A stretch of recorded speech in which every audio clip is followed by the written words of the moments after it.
Bom dia, gente. Quero convidar vocês a abrirem as suas Bíblias em Atos, capítulo 27, relato de Lucas. Eu queria fazer uma pergunta rapidinho. Alguém conhecia essa música que estava tocando? É só para eu saber o quanto eu posso fazer do uso desse tipo de aparato litúrgico, que tem a música tem a ver com o que eu vou falar. Vão ser muitos versículos, então eu peço que os irmãos tenham paciência e prestem atenção. Aí depois eu vou fazendo pouco a pouco.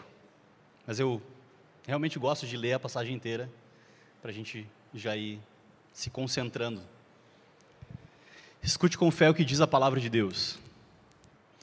Quando ficou decidido que navegaríamos para a Itália, Paulo e alguns outros presos foram entregues a um centurião chamado Júlio, que pertencia ao regimento imperial. Embarcamos num navio de Adramítio, que estava de partida para alguns lugares da província da Ásia, e saímos ao mar, estando conosco Aristarco, um macedônio de Tessalônica. No dia seguinte, ancoramos em Sidom, e Júlio, num gesto de bondade para com Paulo, permitiu-lhe que fosse ao encontro dos seus amigos para que estes suprissem as suas necessidades. Quando partimos de lá, passamos ao norte de Chipre, porque os ventos nos eram atacar. Navegamos vagarosamente por muitos dias e tivemos dificuldades para chegar a Cnido. Não sendo possível prosseguir em nossa rota, devido aos ventos contrários, navegamos ao sul de Creta, de fronte de Salmona. Costeamos a ilha com dificuldade e chegamos a um lugar chamado Bons Portos, perto da cidade de Lazéia. Tínhamos perdido muito tempo, e agora a navegação se torna perigosa, pois já havia passado o jejum. Por isso, Paulo os advertiu: senhores, vejo que a nossa viagem será desastrosa e acarretará grande prejuízo para o navio, para a carga e também para a nossa vida. Mas o centurião, em vez de ouvir o que Paulo falava, seguiu o conselho do piloto e do dono do navio. Visto que o porto não era próprio para passar o inverno, a maioria decidiu que deveríamos continuar navegando com a esperança de alcançar Fenice e ali passar o inverno. Este era um porto de Creta, que dava para sudoeste e noroeste. Começando a soprar suavemente o vento sul, eles pensaram que haviam obtido o que desejava. Por isso, levantaram âncoras e foram navegando ao longo da costa de Creta. Pouco tempo depois, desencadeou-se da ilha um vento muito forte, chamado Nordeste. O navio foi arrastado pela tempestade sem poder resistir ao vento. Assim, cessamos as manobras e ficamos à deriva. Passando ao sul de uma pequena ilha chamada Clauda, foi com dificuldade que conseguimos recolher o barco salva-vidas. Levantando, lançaram mão de todos os meios para reforçar o navio com cordas, e temendo que ele encalhasse nos bancos de areia de Sirte, baixaram as velas e deixaram o navio à deriva. No dia seguinte, sendo violentamente castigados pela tempestade, começaram a lançar fora a carga. No terceiro dia, lançaram fora, com as próprias mãos, a armação do navio, não aparecendo nem sol, nem estrelas por muitos dias, e continuando a abater-se sobre nós grande tempestade, finalmente perdemos toda a esperança de salvamento. Isso quem está falando é o narrador Lucas. Visto que os homens tinham passado muito tempo sem comer, Paulo levantou-se diante deles e disse: os senhores deveriam ter aceitado o meu conselho de não partir de Creta, pois assim teriam evitado este dano e prejuízo. Mas agora recomendo-lhes que tenham coragem, pois nenhum de vocês perderá a vida, apenas o navio será destruído. Pois ontem à noite apareceu um anjo do Deus a quem pertenço e a quem adoro, dizendo-me: Paulo, não tenha medo, é preciso que você compareça perante César. Deus, por sua graça, deu-lhe a vida de todos os que estão navegando com você. Assim, tenham ânimo, senhores, creio em Deus, que acontecerá do modo como foi dito. Devemos ser arrastados para alguma ilha. Na 14ª noite, Ainda estávamos sendo levados de um lado para o outro no mar Adriático, quando por volta da meia-noite, os marinheiros imaginaram que estavam próximos da terra. Lançando a sonda, verificaram que a profundidade era de 37 metros. Pouco tempo depois, lançaram novamente a sonda e encontraram 27 metros. Temendo que fossem jogados contra as pedras, lançaram 4 âncoras da popa e faziam preces para que amanhecesse o dia. Tentando escapar do navio, os marinheiros baixaram os barcos salva-vidas no mar, a pretexto de lançar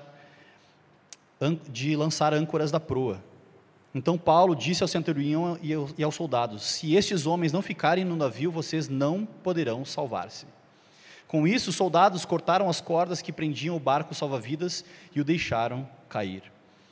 Pouco antes do amanhecer, Paulo insistia que todos se alimentassem, dizendo: hoje faz 14 dias que vocês têm estado em vigília constante sem nada comer. Agora eu os aconselho a comerem algo, pois só assim poderão sobreviver. Nenhum de vocês perderá um fio de cabelo sequer. Tendo dito isso, tomou o pão e deu graças a Deus diante de todos. Então o partiu e começou a comer. Todos se reanimaram e também comeram algo. Estavam a bordo 276 pessoas, pois depois de terem comido até ficarem satisfeitos, aliviaram o peso do navio, tirando todo o trigo ao mar. Atirando todo o trigo ao mar. Quando amanheceu, não reconheceram a terra, mas viram uma enseada com uma praia, para onde decidiram conduzir o barco, se possível. Cortando as âncoras, deixaram-nas no mar, desatando ao mesmo tempo as cordas que prendiam os lemes. Então, alçando a vela da proa ao vento, dirigiram-se para a praia.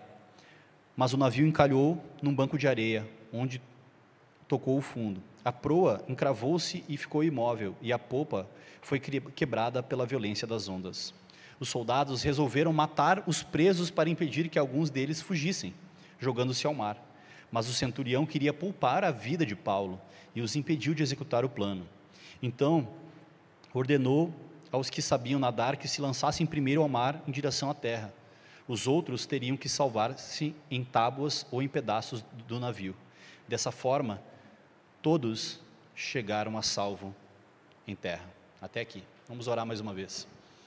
Senhor, nós dependemos, Senhor, do Teu Espírito, para que nós possamos ler essa passagem, interpretá-la, Senhor, e aplicar a nossa vida, Deus.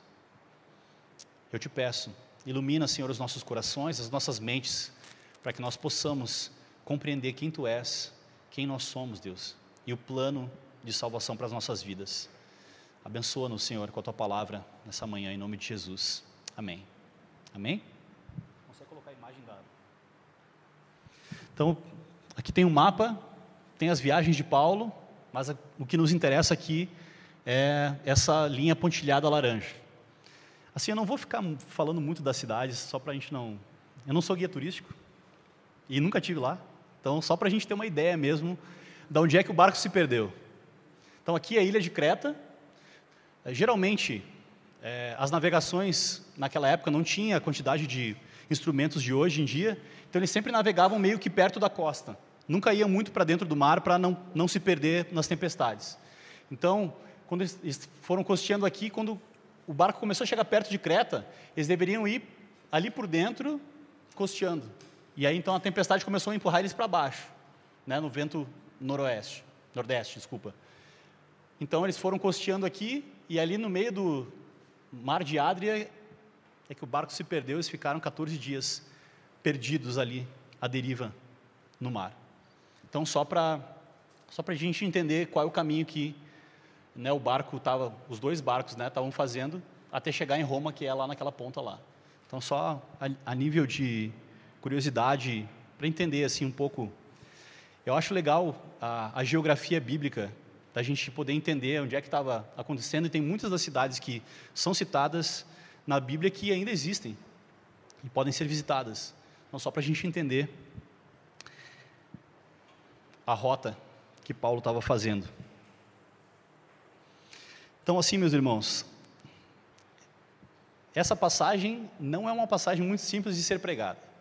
Ela tem 2 desafios. Primeiro, ela é um diário de bordo.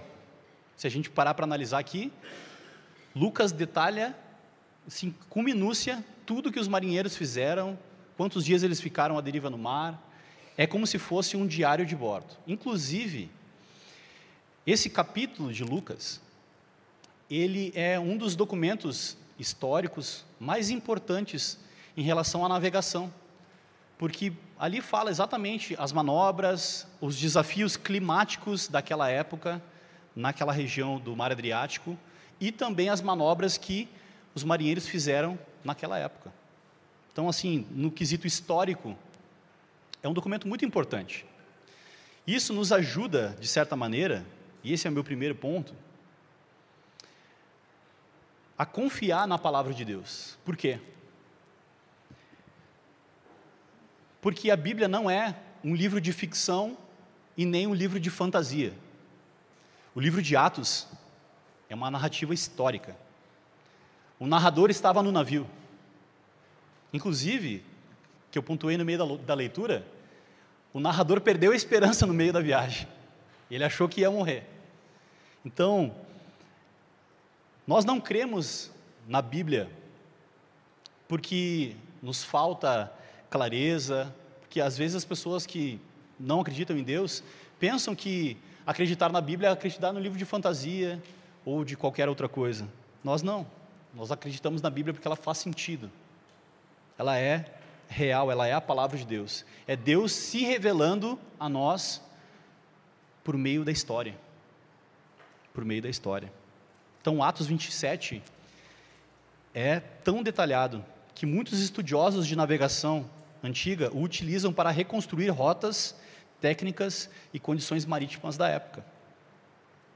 Cada ilha, cada movimento, cada indicação climática é coerente com o contexto histórico do século em que foi escrito.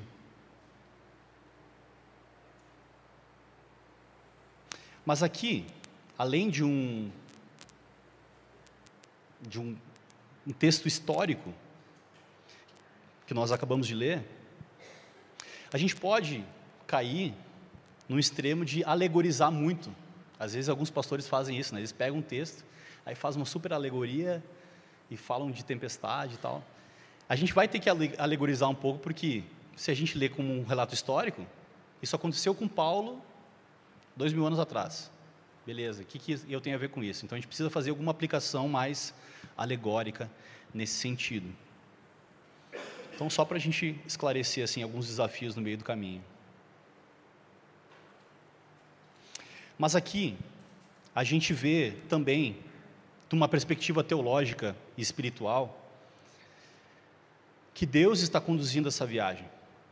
Por mais que os capitães do navio, o centurião, eles tomem decisões erradas, Deus preserva esse barco em que Paulo está, por causa da promessa que ele fez a Paulo. Deus deu a sua palavra. Em Atos 23:11, ele disse assim: é necessário que você vá a Roma. Então, nenhuma tempestade, nada impediria o apóstolo Paulo de chegar a Roma, porque Deus tinha dado a sua palavra. Mesmo em meio aos ventos contrários, decisões equivocadas e tempestades violentas, Deus continua conduzindo Paulo rumo ao propósito que ele mesmo havia estabelecido. Eu acho que eu falei isso algumas pregações atrás, né? Deus nunca prometeu uma viagem tranquila, mas sim que Paulo chegaria ao seu destino. Assim como é na nossa vida.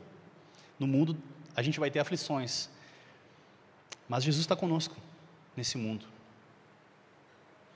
E outra, Paulo não está indo a Roma numa viagem, né, porque ele é forte, porque ele é inteligente, ou ele é influente. Ele está indo porque Deus disse: você irá testemunhar diante dos reis. Essa é a tônica dessa passagem. E quando Deus promete, Deus cumpre. Aqui a gente vê a firmeza e a fidelidade de Deus de cumprir os seus propósitos. De cumprir os seus propósitos. O mesmo Deus que guiou Paulo em águas turbulentas é o Deus que guia o seu povo hoje. A história de Paulo mostra que nenhuma circunstância, nenhum erro humano e nenhuma tempestade pode impedir um plano que Deus decidiu cumprir. Falei que eu ia ser mais alegórico hoje, então a gente precisa trabalhar dentro dessas alegorias, tá? Aqui, no meio da nossa narrativa, no versículo 9, diz assim, ó: nós tínhamos perdido muito tempo e agora a navegação se torna perigosa, pois já havia passado o jejum. Por isso, Paulo os advertiu: senhores, vejo que a nossa viagem será desastrosa e acarretará grande prejuízo para o navio, para a carga e também para a nossa vida. Mas o centurião, em vez de ouvir o que Paulo falava, seguiu o conselho do piloto e do dono do navio. Vamos parar aqui. Então, a viagem já estava dificultosa por causa dos ventos. E aqui, o capitão do navio e o centurião que estava conduzindo os presos junto dessa carga, tiveram que tomar uma decisão. Assim, só para explicar rapidamente, não havia navio cruzeiro e nem navio de passageiros naquela época. Os navios eram apenas para levar mantimento, na sua maioria. E junto com os mantimentos eles levavam as pessoas. Então esse era um navio que estava levando trigo do Egito para Roma. Estava cheio de carga, o navio estava pesado e cheio de gente. Vocês têm BlaBlaCar aqui? Já ouviram falar de BlaBlaCar? Sabe o que é BlaBlaCar, né? Pegar carona? Era um navio BlaBlaCar. Tem que pegar carona, era uma carona programada. Tipo um Uber, mas... Então, o centurião e o capitão do navio tiveram que tomar uma decisão, porque tinha muito dinheiro envolvido. Aqui é que está o X da questão. O dono do navio queria receber o dinheiro, queria entregar a carga e queria receber o dinheiro. Só que é uma viagem que demora muito tempo. Tanto que eles teriam que passar o inverno lá. Não se sabia o que ia acontecer com a carga, com o trigo, se passasse o inverno, se já ia chegar velho, se ia perder a carga. Então tinha uma decisão financeira envolvida aqui. E outra, Paulo, se vocês lembram, ele era versado em naufrágio. Porque lá em 2 Coríntios capítulo 11, ele vai dizer que ele já tinha sofrido 3 naufrágios. Então, falou assim, Paulo virou para os caras e falou assim, o mar não está para peixe. Vamos ficar por aqui, vamos devagar, porque senão não vai sobrar nada. Mas o piloto e o dono do navio tomaram uma decisão baseada em interesses econômicos. Eles queriam chegar mais rápido, eles não queriam perder a carga, eles não queriam ficar presos no porto todo o inverno. E, ironicamente, eles estavam ali em bons portos, e se eles tivessem ficado nos bons portos, não tinha dado problema. A decisão foi baseada, então, não em princípios do alto, não em princípios de sabedoria até prática, de navegação,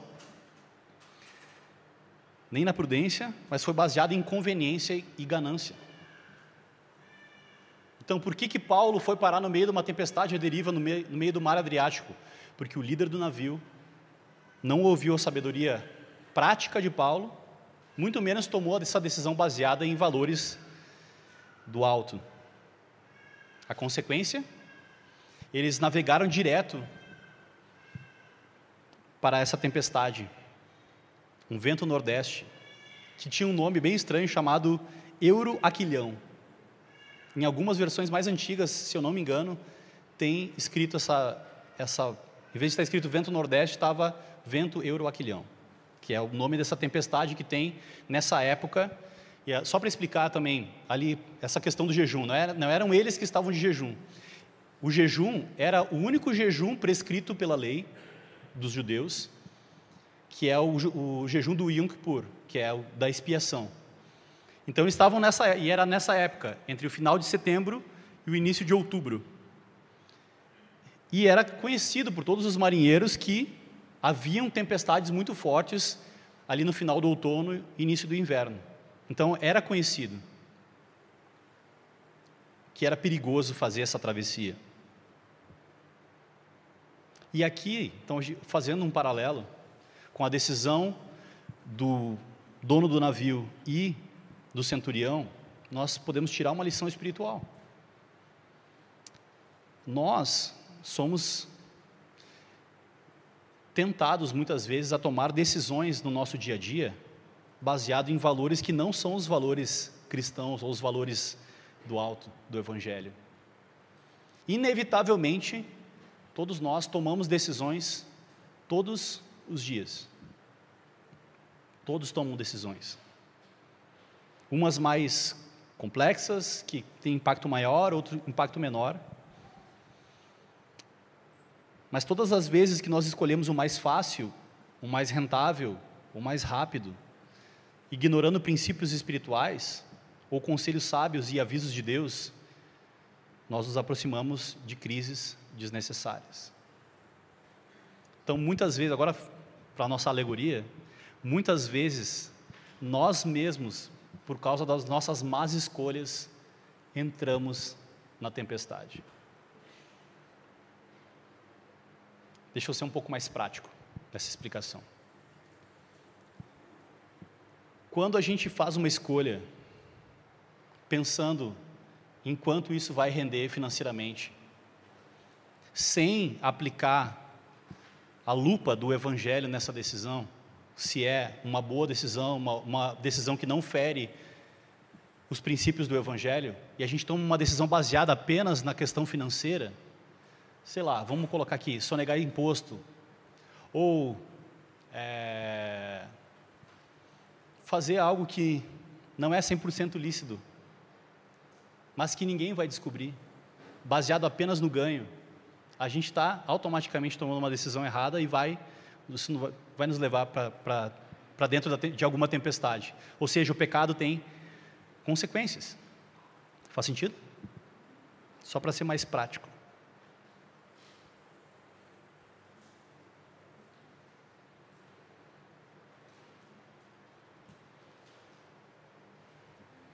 E agora nós precisamos perguntar para nós mesmos: quais são os valores que guiam as nossas decisões?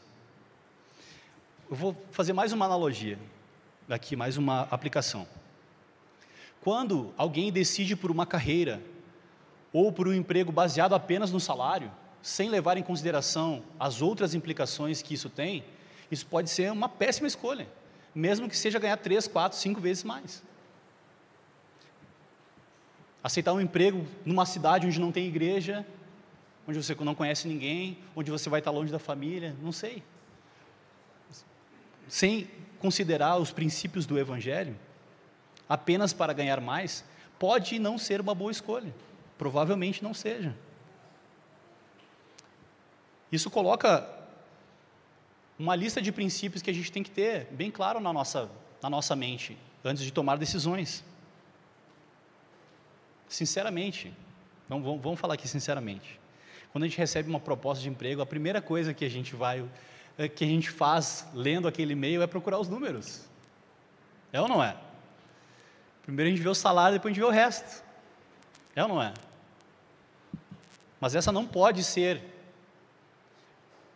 o nosso critério de avaliação. Não pode. Como cristãos, não. E é óbvio que aqui na passagem eu estou falando de romanos e pessoas, né? O dono do barco provavelmente era egípcio. Ele não tinha os valores do Evangelho. E foi por não ter esses valores que ele tomou essa decisão baseada em financeiro. Então, assim, dessa passagem, a gente consegue tirar lições espirituais para nós.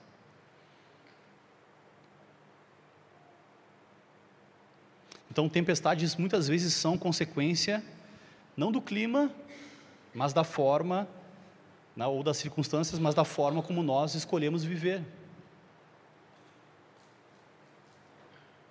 Eu estava pensando se eu ia falar isso ou não, tá? Mas eu vou falar. Quando a gente escolhe, estou falando de decisões, tá?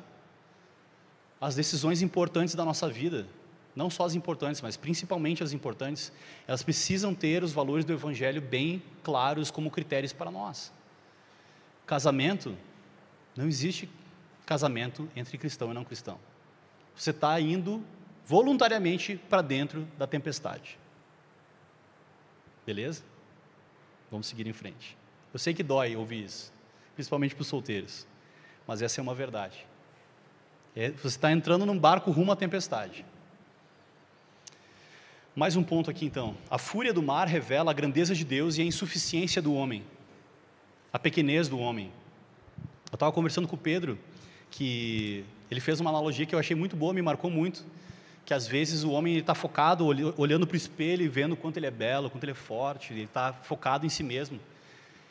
E numa das pregações, não lembro qual exatamente, ele falou que era sobre humildade, né, na série sobre humildade. Ele falou que o homem tem que parar de se olhar no espelho e olhar para a montanha, para ver o quanto ele é pequeno e quanto Deus é grande.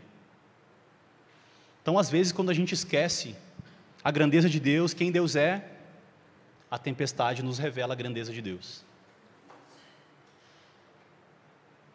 Quando o Euroaquilhão explode sobre o navio, cada cena muda completamente. Marinheiros experientes entram em pânico. Aqui a gente não está falando de pessoas que não têm nenhuma noção de navegação. Nós estamos falando de marinheiros experientes. E essa tempestade, a gente pode fazer algum paralelo com uma outra tempestade que tem na Bíblia, que pescadores experientes acordam alguém que tem o poder de parar aquela tempestade. Vocês lembram? Pedro e alguns discípulos eram pescadores. Eles não eram amadores, eles eram pescadores profissionais. Por uma tempestade assustar alguém que vive do mar, tem que ser uma tempestade horrível. Uma tempestade em que mostra a nossa insuficiência. E aqui só, a título de curiosidade, os marinheiros fazem várias manobras, ou seja, eles fazem tudo o que dá dentro das possibilidades humanas para tentar salvar o barco, salvar a carga e salvar a si mesmos. E a vida também é assim. Eles reforçam o barco com cabos, eles baixam os equipamentos, eles trazem os botes para dentro do barco, eles jogam fora a carga, eles tentam controlar o leme, eles jogam as âncoras para pesar o navio e segurar o navio no mar. Eles fazem várias manobras. E todas essas são manobras práticas, manobras náuticas práticas. Mas, por fim, eles desistem de tentar controlar o barco ou tentar vencer a tempestade. Lucas escreve, eu até pontuei aqui,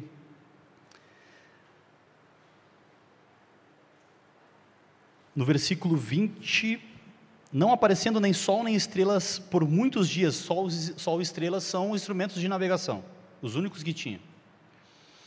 Não aparecendo nem sol nem estrelas por muitos dias e continuando a abater-se sobre nós grande tempestade, o narrador Lucas, amigo de Paulo, fala assim: finalmente perdemos toda a esperança de salvamento. Até os crentes do barco, tirando Paulo, tinham perdido a esperança.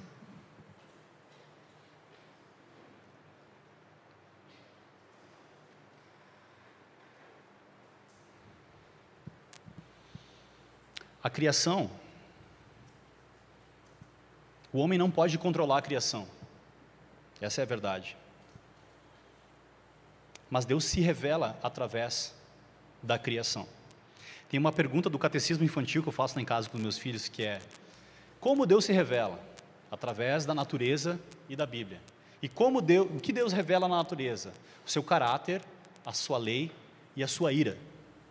Ou seja, as leis da natureza mostram o controle de Deus sobre a natureza, e a fúria da tempestade mostra a ira de Deus. E, meus irmãos, a tempestade serve para dar medo mesmo, para mostrar a grandeza de Deus e a pequenez do homem. A gente cresce em humildade quando a gente se sente diante de Deus insuficiente, pequeno. A postura de um cristão deve ser andar em necessidade. Chegar diante de Deus como alguém que necessita de algo. Uma vez eu estava conversando com um irmão que estava recém-convertido, assim.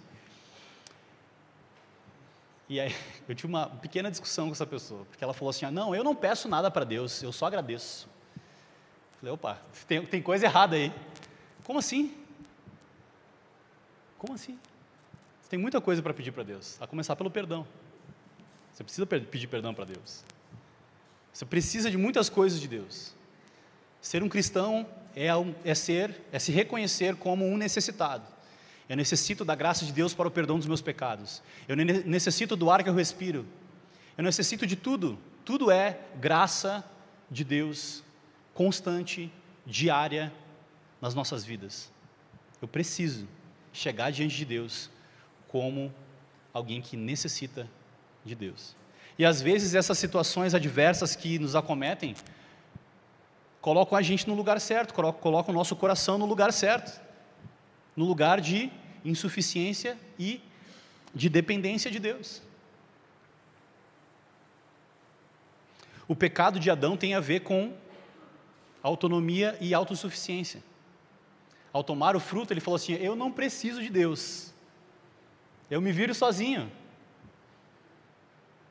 E às vezes nós agimos dessa maneira, com essa postura. Às vezes a gente vive a nossa vida como se nós não precisássemos de Deus, até que as coisas, até que as nuvens pretas começam a subir na nossa cabeça, até que as tempestades venham. Então a tempestade mostra a grandeza de Deus.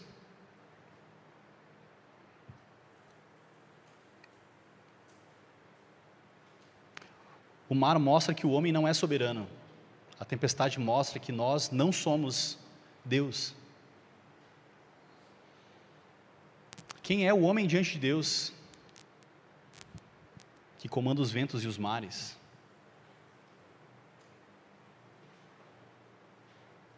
Mas é justamente nesse momento de desespero e de necessidade que a luz do Evangelho brilha. O Deus grandioso não abandona o homem pequeno. Ele prometeu que preservaria Paulo. E com Paulo, preservar todos aqueles que estavam com ele. Deus estava mostrando para Paulo, para os seus companheiros de viagem, e também para os incrédulos quem ele é. Que de fato ele é soberano sobre o mar. Que ele pode todas as coisas. É interessante o que Paulo fala, que o Paulo sempre está querendo glorificar a Deus. Paulo não simplesmente dá uma mensagem motivacional assim, não gente, vamos pensar positivo aqui, vamos pensar que vai dar tudo certo e aí as coisas vão se resolver. Não é essa a mensagem de Paulo. Paulo falou assim, Deus falou comigo ontem à noite, de que Ele vai preservar a vida de cada um aqui, mesmo que o barco seja destruído, que a carga seja perdida. Deus falou algo, e Ele fala, eu creio em Deus, versículo 25, assim também, ânimo senhores, creio em Deus que acontecerá do modo como me foi dito.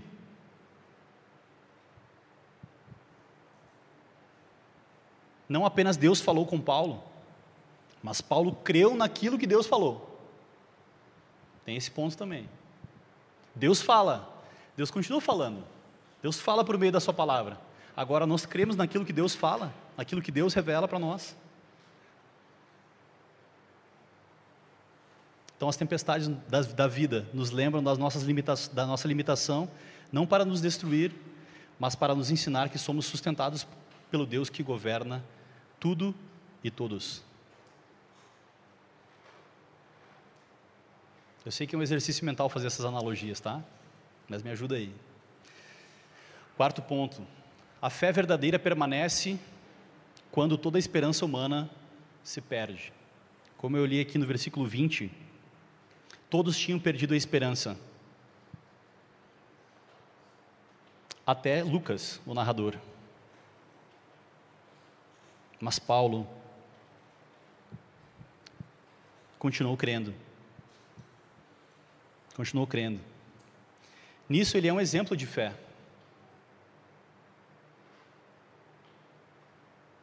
Paulo permanece firme. Ele não está firme porque agora ele enxerga as estrelas ou o sol, mas porque ele enxerga Deus. E ele proclama: eu creio em Deus, que acontecerá como me foi dito. Então a fé verdadeira, ela não é baseada nas circunstâncias, ou em probabilidade, ou em previsibilidade, mas ela é fundamentada na promessa de Deus. A fé verdadeira, ela é fundamentada na palavra de Deus e nas promessas de Deus, não naquilo que nós vemos. Paulo se torna a âncora emocional daquele barco. Depois de dias e dias sem comer, à deriva no mar. Qualquer um de nós aqui, se ficar 12 horas sem comer, já fica irritado. Agora pensa 3 dias sem comer, com chuva batendo, o barco estralando, os caras achando que ia quebrar o barco no meio.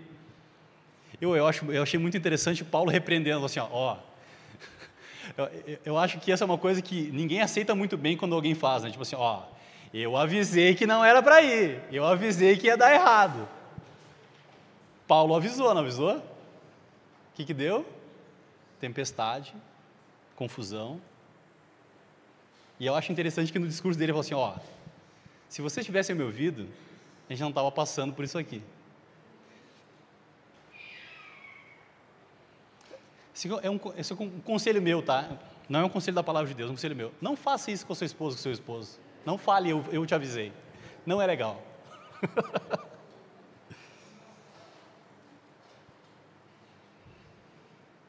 Paulo então persevera e continua em fé. Fé não é otimismo, fé não é tudo vai dar certo. Fé é descansar no caráter e na palavra de Deus, mesmo quando as coisas não fazem sentido.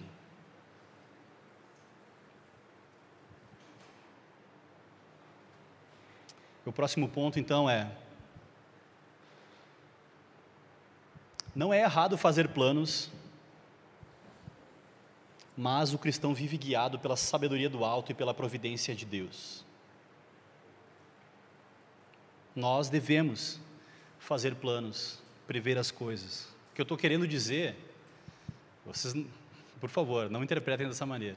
Isso aqui não é uma apologia a viver assim sem fazer planos. Não é isso. Primeiro, nós fazemos os nossos planos e guiamos a nossa vida a partir dos valores do Evangelho. Certifique-se disso primeiro. Mas pode ser que dê errado no meio do caminho. Então a Bíblia, ela não condena o planejamento. Paulo planejou viagens, marcou datas, fez estratégias missionárias. Mas esse capítulo nos mostra que os planos humanos são limitados, que as nossas percepções são finitas, os nossos caminhos podem mudar repentinamente. O cristão toma decisões, mas toma decisões à luz da soberania de Deus, levando em consideração de que Deus é soberano. Nós entregamos a nossa vida ao Senhor. Isso não quer dizer que vai dar tudo certo sempre, mas que apesar das nossas escolhas equivocadas, muitas vezes, nós continuamos pertencendo a Deus e Ele continua interessado na nossa salvação e preservação.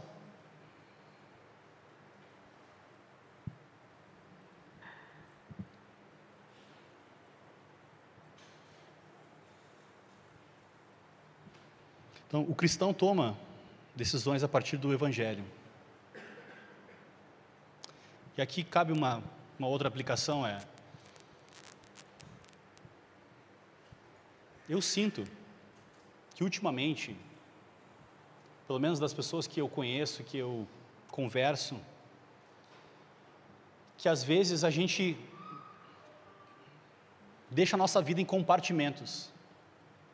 E a gente entrega alguns compartimentos da nossa vida para Deus, não todos.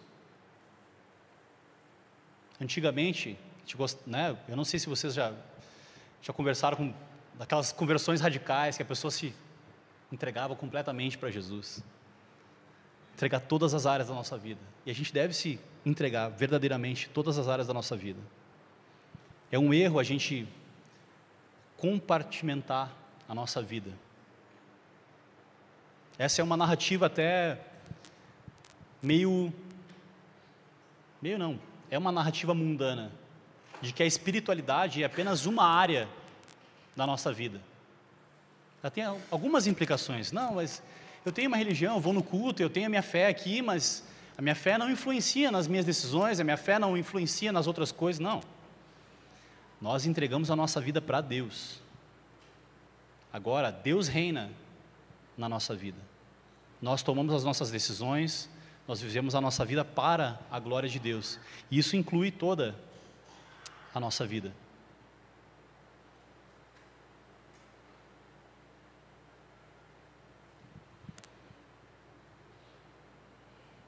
Eu queria usar mais uma vez o Catecismo Nova Cidade, a primeira pergunta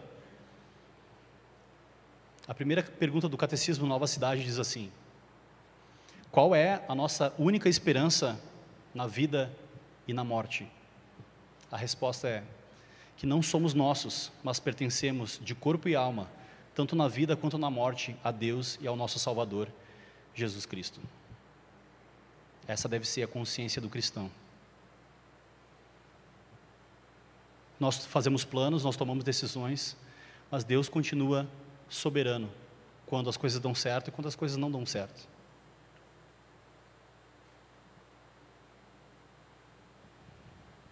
Então nós devemos planejar, devemos sonhar, devemos decidir, mas tudo isso está debaixo da soberania do alto, confirmando que Deus pode fechar as portas para nos proteger, mudar as rotas para nos ensinar, e enviar tempestade também para nos santificar, para nos aproximar dele.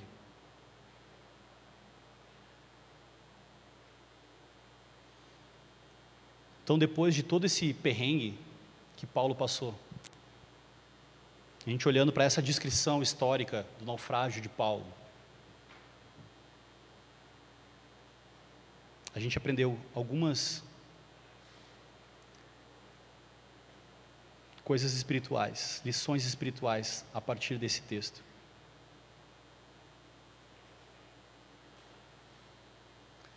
E no final, acontece exatamente como Deus falou para Paulo.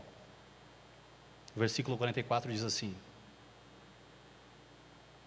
os outros teriam que se salvar em tábuas ou em pedaços do navio.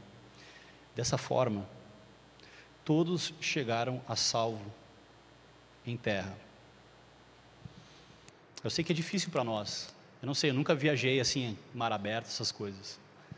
E que é difícil para nós imaginarmos tudo aquilo que os marinheiros e os tripulantes do barco passaram, os momentos de desespero naquele navio, tudo aquilo que pode ter passado na mente, no coração daquelas pessoas. Mas lá, dentro daquele barco, tinha alguém que tinha uma aliança com Deus, e Deus tinha feito uma promessa para essa pessoa, e foi essa promessa, essa relação que Deus tinha com Paulo, que Paulo tinha com Deus, que sustentou toda essa situação. E no fim, Deus cumpriu a sua palavra, exatamente como Ele tinha falado para Paulo. Agora eu volto para a nossa analogia, pensando que nós também podemos passar por tempestades, por momentos de adversidade, mas nós não podemos perder de vista a nossa fé e o fato de que Deus está conosco e de que Deus é soberano. Mais uma vez, essa tempestade ela pode ser causada por decisões erradas que nós tomamos, pode ser, mas ela pode também, alguma tempestade pode nos acometer, mesmo que a gente esteja tudo certo com a nossa vida, porque Deus quer mostrar algo para nós. E talvez a gente vai entender só mais lá na frente. No meio da tempestade, é difícil ter discernimento de verdade. Quanta gente confusa no meio dessa tempestade aqui.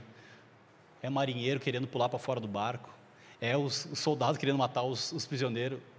Foi um pandemônio o negócio. E de fato, quando a gente está passando por uma tempestade, a gente fica confuso. É por isso que a fé precisa ser a âncora da nossa alma. A gente precisa confiar na soberania de Deus, nas promessas de Deus, no caráter de Deus. Então, para encerrar, a vida cristã inevitavelmente inclui tempestades. Se alguém falou para você que no Evangelho você não vai ter problemas e não vai enfrentar a tempestade, essa pessoa mentiu. Tempestades certamente virão. Algumas por nossas escolhas, outras porque Deus precisa refinar a nossa fé. A fé, ela é provada no fogo, na tempestade.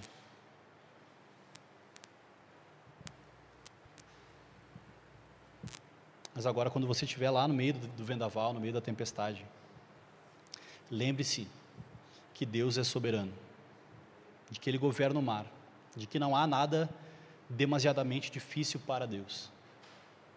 E isso se aplica assim de maneira geral, independente de qual tempestade você possa estar enfrentando. Aqui, no caso de Paulo, era uma tempestade de verdade. Você pode estar passando por uma tempestade no seu casamento, na sua família, no seu trabalho, na igreja. Mas não se esqueça que Deus é soberano. Lembre-se que você tem um Salvador que deu a vida por você. E que é do interesse dele te preservar até o fim. Ele vai nos sustentar. A nossa resposta a essa mensagem, a esse desafio de permanecer com fé, mesmo em meio a dificuldades, a nossa resposta deve ser como a resposta de Paulo. Ânimo, senhores, creio em Deus, que acontecerá do modo como me foi dito. Creio em Deus, que acontecerá do modo como me foi dito. Irmãos, essa passagem que relata uma tempestade real, uma história real que aconteceu com um servo de Deus, serve para aumentar a nossa fé, serve para revelar quem é o nosso Deus. Um Deus que é soberano sobre o mar, sobre as circunstâncias, que nós podemos confiar em Deus. Nós podemos confiar em Deus.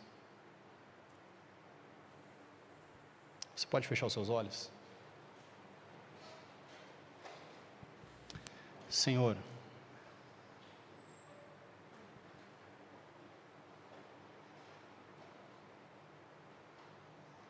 nós queremos, Senhor, olhar para Ti e reconhecer a Tua grandeza, Pai.